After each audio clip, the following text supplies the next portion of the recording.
लुट रहा है देश जागो रे, बिक रहा है देश जागो रे। ये बजट जो अमृत काल का बजट कहा जा रहा है, ये मरणासन्न काल का बजट। सर आपका स्वागत है। स्वामी जी कैसे देख रहे हैं ये बजट इतना लंबा चौड़ा, और कह रहे हैं कि इतना बड़ा पिटारा किसी ने खोला नहीं था।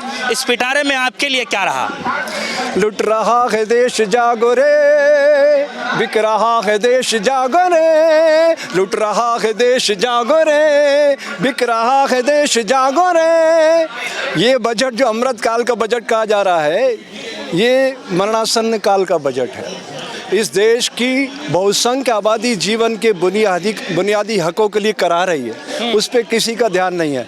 अब ये बजट में कह रहे हैं हमने 5 लाख से 7 लाख कर दिया, भाई आयकर नहीं देना पड़ेगा। 7 लाख रुपए साल के कमाते कितने लोग हैं? उस स्लेब में कितने लोग आते हैं? ये खुद ही कह रहे हैं 80 करोड़ लोग झोला लेके घूम रहे हैं। उनके लिए आपके पास क्या स्कीम है? उनके जीवन को आप कैसे बदलेंगे? उन्हें भिखारी बना के रखेंगे, उन्हें समाज का जागरूक नागरिक, स्वाभिमानी नागरिक बनाएंगे? ये कौन तय करेगा? ये तय करने के लिए हमें 8 साल पीछे घूम के देखना पड़ेगा। इन्होंने जो जो वादे किए थे, 2 करोड़ नौकरियां देने का, वो नौकरियां देने का वादा किधर गया? 17 करोड़ नौकरियां कहाँ हैं? पहले तो ये बताएं। महंगाई पे बात कीजिए, शिक्षा पे बात कीजिए, गौतम अडानी पे बात कीजिए। गौतम अडानी इस देश का सबसे बड़ा डिफॉल्टर, हिंडनबर्ग कंपनी कह रही है कि अगर ये सब कुछ चल रहा तो भारत कंगाल देश बन जाएगा। आप कार्रवाई करिए इन पे, उनकी जांचों के लिए आप खोलिए ना रास्ता। क्यों नहीं जा रहे हैं आप ईडी को लेकर के, सीबीआई को लेकर के? बेचारे आपको विपक्ष के लोग दिखते हैं। वो हमारी बंगाल की एक सांसद है, युवा लड़की, जो इकोनॉमिस्ट है, अर्थशास्त्री है, उसने बहुत मेहनत करके, तैयारी करके इसकी सारी शेल कंपनियों का सारा चिट्ठा सदन में रखा। उस पर क्या कार्रवाई की सदन ने? उसकी बात को तो अनसुना कर दिया गया। सर सवाल ये है कि इस बजट के दौरान जैसे आप कह रहे हैं कि जो है टैक्स छूट मिलेगा, 5 लाख से बढ़ा करके 7 लाख कर दिया गया है।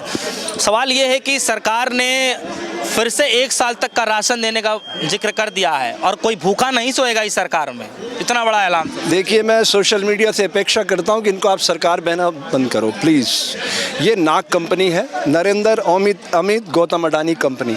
ये गौतम का पैसा है, और पैसा कैसे तैयार हुआ ये भी आप देख रहे हैं। अगर हम विश्व के गुरु बनना चाहते हैं, विश्व के गुरु बनना चाहते हैं, गौतम का सगा भाई विजय दूसरे देश की नागरिकता कैसे प्राप्त कर लेता है? आप सोचिए, उसका सगा भाई, उसके सारे परिवार के लोग एजेंसी को डायरेक्टर कैसे बन जाते हैं कंपनियों के? ये बड़ा जहरीला प्रश्न है समाज के लिए। मैं समाज को जगाने आया हूँ, जागो, बहुत देर हो जाएगी। ये आपकी नस्लों का सवाल है। इस गौतम अडानी तंबू वाले को जेल में भेजने के लिए सीबीआई की, ईडी की, सबकी एक साथ इंक्वायरी होना चाहिए। और ये नहीं करेंगे तो दुनिया की निगाह में तो आ ही चुका है, कब तक बचेंगे ये? इनको लाना ही पड़ेगा सिस्टम में। गुरुजी 5G बूस्ट करने के लिए 100 से ज़्यादा नए बनाए जाएंगे, जिसमें इंजीनियरों को रखा जाएगा और खास एक सुविधाएं मिलेंगी देश को लेकर के। ये आपको दिख नहीं रहा है? जंतर मंतर पे खड़े और इलाका सीज कर रखा है इन्होंने। यही तो 5G है, यही तो डिजिटल वर्ल्ड है। जिस कैमरे से आप मेरे को कवर कर रहे हो, अभी 10 मिनट के अंदर पूरी दुनिया में ये विचार पहुंचा दोगे। यह है डिजिटल वर्ल्ड। और यहाँ आने में, इंसान को लाने के बीच में ये पुलिस लगा रखी है जंतर मंतर पे। ये वैचारिक क्रांति का स्थान है ना, इसको सीज क्यों कर रहे हो आप? ये भारत डेमोक्रेसी कैसे बना? जनता की आवाज़ से बना। उस जनता की आवाज़ को कुचला जा रहा है, दबाया जा रहा है। ये तो आज़ादी का अमृत महोत्सव है, ये लोकतंत्र का मरणासन महोत्सव है। अंतिम सांसें गिन रहा है लोकतंत्र। ये चॉइस की आहट महोत्सव है, ये चॉइस का आहट है चुनाव का। और उनको ये सब पता है। वो सारी गर्मी उतारने के लिए सारी तैयारी कर रहे हैं कि इन एजेंसियों का कैसे दुरुपयोग करना है, पूरे सिस्टम को कैसे लगाना है, आम आदमी को कैसे कमज़ोर करना है, उनकी आवाज़ कैसे दबाना है। ये पूरा एक षड्यंत्र किया जा रहा है लोकतंत्र को ख़त्म करने का। ये कोई अमृत काल नहीं है। कौन सी आज़ादी है भारत के अंदर, बताइए आप अपने विचार। तकलीफ हो रहा है आप। ये तकलीफ नहीं है तो और क्या है? ये सीज कर रखा इलाका, ये कहाँ खड़े हैं आप? इस इलाके को क्या बोलते हैं? जंतर मंतर। ये वैचारिक क्रांति का स्थान है। ये खुलापन होना चाहिए, और इनको, इन गधे घोड़ों को यहाँ पे स्टेज बनाना चाहिए, और यहाँ पे सीटें लगवाना चाहिए कि आइए, जो लोग भी अपने विचार रखना चाहते हैं, भारत सरकार की तरफ से स्वागत करते हैं हम जंतर मंतर पे। आप क्या वैचारिक क्रांति देना चाहते हैं, इस समाज को कैसे आगे ले जाना चाहते हैं, ये सोच खुली रख के यहाँ आमंत्रण देना चाहिए सबको। बजाय उसके आप इसको सीज कर रहे हो। लानत भेजता हूँ मैं ऐसे लोकतंत्र को। और ये जंतर मंतर है, वैचारिक क्रांति का शंखनाद करेगा।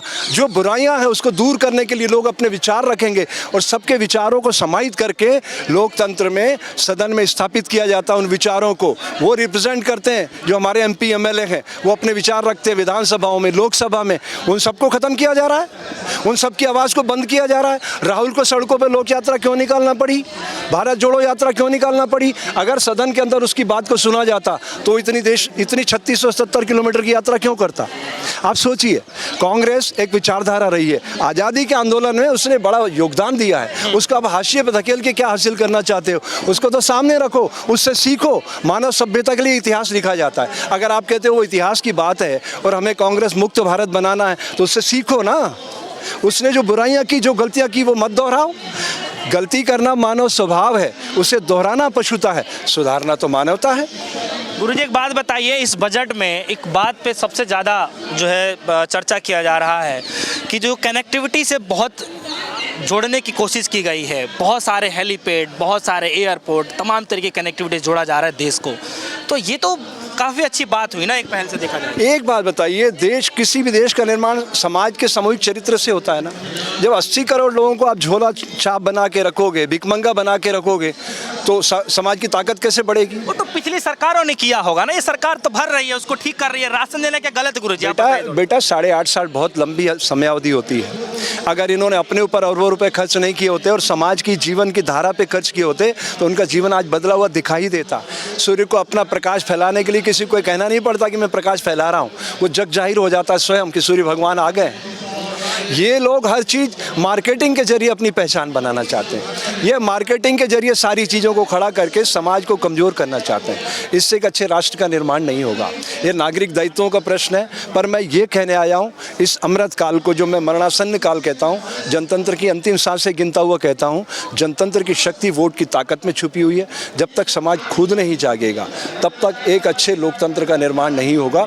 और ये हिंदू, मुस्लिम, सिख, ईसाई, जैन, बौद्ध, यहूदी, पारसी करते रहेंगे तो आज मैं इस पवित्र दिन एक बात और भी कहना चाहता हूँ। ये जो वर्ण व्यवस्था है, पूरे संसार में वर्ग व्यवस्था है, ABCD, धनवान है, गरीब कभी भी अमीर बन सकता है, वो हालमार्क नहीं होता है।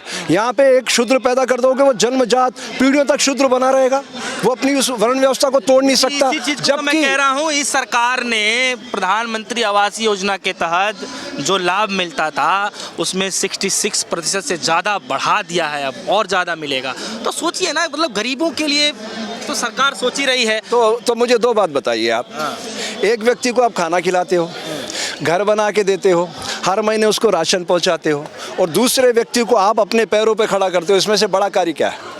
वो खुद अपने हाथों से कमा करके अपना मकान बनाए, अपना जीवन चलाए, वो ज़्यादा अच्छा या अपाइज बना के आप जीना चाहते हो? डिजिटल इंडिया से जोड़ रहे हैं, स्टार्टअप दे रहे हैं, स्किल इंडिया है, देखिए कितने सारे योजनाओं से योजना बनाना एक काल्पनिक दृश्य है। उसको ज़मीन पे कौन उतारेगा? वो क्या रोड मैप है वो बताइए। कैसे आप जीवन बदलेंगे आम आदमी का? उस पर क्या काम किया आपने अभी तक बताइए। आप कह रहे थे हम 100 स्मार्ट सिटी देंगे, हम बच्चों को रोजगार देंगे, हम बच्चों को अच्छी शिक्षा देंगे। कहाँ है वो दिखना भी तो चाहिए ना। वो दिख कहाँ रही है ये बताइए आप मुझे। आज एक बात बताइए, मैं योगा इंस्ट्रक्टर हूँ, भारत में एक योग टीचर इन्होंने लगाया हो, इन्हें योग के ब्रांड एम्बेसडर बने थे ना यही प्रधानमंत्री जी 21 जून 2015 को, एक योग का टीचर इन्होंने कहीं लगा दिया हो भारत भर में, मैं अपने सारे विचार वापस ले लूँगा। अब आप बताइए व्हाट इज़ योग? यार सारी दुनिया को हम एकता के सूत्र में बांधना चाहते हैं, वसुधैव कुटुंबकम की बात करते हैं, विश्व के गुरु बनना चाहते हैं। सोच हमारी क्या है? समाज के बहुसंख्य आबादी को नारकी जीवन जीने के लिए मजबूर करना। आप कहाँ ले जा रहे हो देश को? अरे देश को अच्छा बनाना है तो प्रत्येक नागरिक को जिम्मेदार भूमिका में लाना होगा, उसको वोट की शक्ति से परिचित कराना होगा। अपने नेताओं को यही बता रहे हैं कि जाइए बातचीत कीजिए, चाहे कॉलेज हो, स्कूल हो, कहीं भी हो, बातचीत कीजिए, सबको एक सूत्र में बंधने की जरूरत है। चुनाव के समय सब याद आता है। 21 जून 2015 को याद क्यों नहीं आया? जब पहला योग दिवस मना रहा था संसार, तब मैंने उनको पत्र लिखा और कहा आप 2 घोषणाएं करिए, इस संसार में सिर्फ 2 जातियां, male and female, that's all, और कहिए योग इज 1 to 1। ये हजारों लोग एक साथ योग करा रहे हो आप। ये भ्रम है, इससे एक अच्छे समाज का निर्माण नहीं हो सकता। ये हर्षानंद दोबारा पूरे संसार में नहीं खोज सकते, प्रकृति ने एक ही बनाया है। ये नरेंद्र दूसरा नहीं खोज सकते आप समझिए योग इज 1 to 1। प्रकृति ने हर जीव को एक नई ऊर्जा से प्रकट किया। क्या ऐसी कोई काउंसलिंग है भारत में? यहाँ पे IIT करने के बाद बच्चा IPS दरोगा बनना चाहता पुलिस का? अच्छा गुरुजी, आप योग से रिलेटेड आप मतलब जुड़े हुए हैं। सवाल ये है कि क्या इस बजट में या फिर कभी भी बजट में योग कराने वाले लोग हों, चाहे आप जैसे टीचर एक्सपर्ट हों, उनके लिए कभी क्या कुछ खास रखा जाता है क्या? यही तो मेरी लड़ाई है। मैं कह रहा हूं कि हमने हजारों बच्चे योग के तैयार किए, उनको कहां लेके जाएं, रोजगार कहां से दें? ये सरकार का काम होता है। अभी हमारी भारत सरकार ने एक पूरा आयुष मंत्रालय बनाया, आयुर्वेद, योगा, यूनानी, सिद्धा, होम्योपैथ। उस योगा में मिडनी है, Morarji Desai national institute of yoga, उसमें बच्चे तैयार होकर वो कहाँ जाएं? ये कहते हैं भाई अब तुम अपने पैरों पे खड़े हो जाओ, मतलब रोज भीख मांगने जाओ समाज के सामने। अब समाज 5 दिन किसी के घर जाओगे, वो आपको 1000-2000 रुपये दे देगा, उससे आपका जीवन नहीं चलेगा ना। एक योग टीचर जो दुनिया को बदल सकता है, जो प्रकृति से प्यार करना सिखाता है इंसान को, उसको भारत सरकार अपने पैरों पे खड़ा नहीं होने देना चाहती, अपाइज बना के रखना चाहती है। भारत में 6.5 लाख गाँव हैं। एक गाँव में अगर एक योग टीचर भेजना हो तो 200 साल चाहिए तैयार करने के लिए उनको, 200 साल। आज तक एक योग टीचर इन्होंने नहीं लगाया। और मैं कहता हूँ योग इज़ 1 to 1, ये भ्रांत धारणा है। हज़ारों लोग योग नहीं कर सकते मेरे भाई। तभी तो ये जो परीक्षण मैंने किया कि संसार का कोई व्यक्ति श्वास लेते हुए एक स्वर का उद्घोष नहीं कर सकता, आज तक कितने लोगों ने बात करी। ये धर्म के नाम पे समाज को ये बांटने की जो साजिश कर रहे हैं, इससे एक अच्छे समाज का निर्माण हो जाएगा आपको लगता है?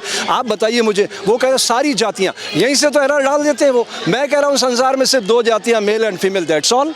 स्त्री और पुरुष, तीसरी कोई जाति नहीं है संसार में। आप हो तो बता दीजिए। मैं कह रहा हूँ आप बता दीजिए, कोई श्वास लेते हुए एक स्वर का उद्घोष करते, मैं मान जाऊँगा कि सही है।